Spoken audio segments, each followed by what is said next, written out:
एक लांबचे नातेवाईक. त्यांच्या घरी सहज भेटायला म्हणून गेलो.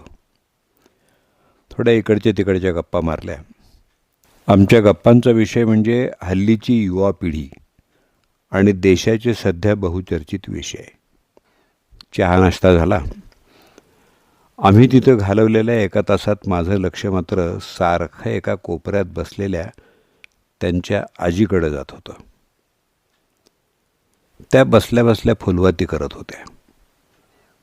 मला वाटलं आजी घरासाठी म्हणून फुलवाती करतायत आणि एवढ्या तासाभरात त्यांच्या तोंडातून एकही शब्द बाहेर पडला नाही. त्या आजीनं बघून मला मात्र माझ्या आजीची आठवण आली. तशी चोळाबोळा झालेली 16 हाती साडी नेसली होती.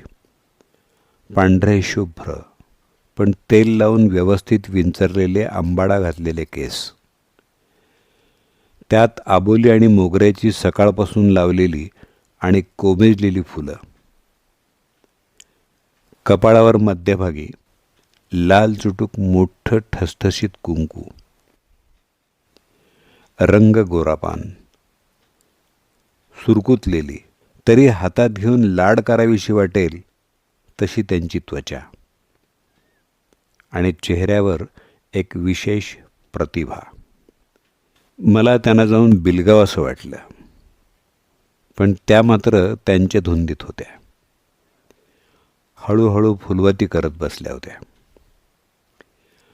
थोड्या वेळातच निघायची वेळ झाली.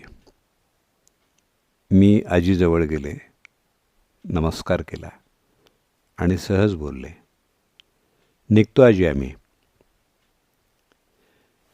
त्यांनी माझ्या डोक्यावर हात ठेवला आणि म्हणाल्या, अगं येते असं म्हणावं. बरं थांब बाळा, हळद कुंकू लावते. आत जाऊन त्या कोयरी घेऊन आल्या आणि हातामध्ये एक कागदाची पिशवी.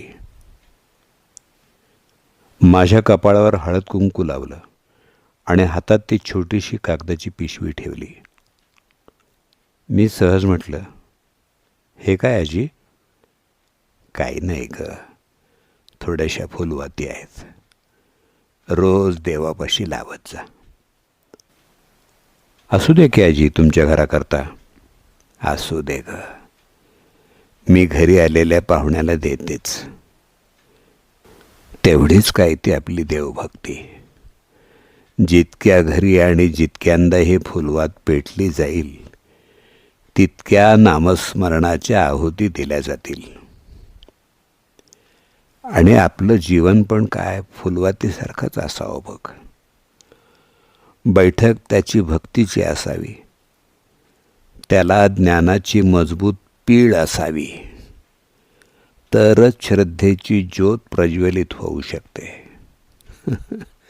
पण त्यात मात्र तुपासारखं आपल्या शुद्ध भावनेचं सरपण असावं.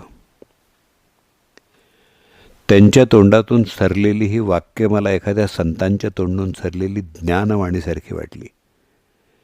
किती सहजपणे त्यांनी जीवनाचं सार मला शिकवलं आणि त्यांचा निष्काम कर्मयोग बघून मला खरंच गहिवरून आलं. देवाला पण कदाचित अशीच बिनबोबाट आणि मनापासून केलेली भक्तीच स्वीकार असावी. मी परत त्यांना नतमस्तक झाले. परत तो सुरकुतलेला मऊ पण सतत कर्मयोग करणारा हात माझ्या डोक्यावर फिरला.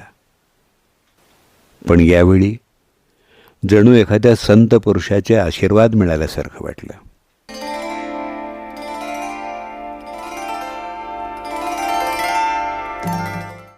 लेखन सिद्धी पटेल.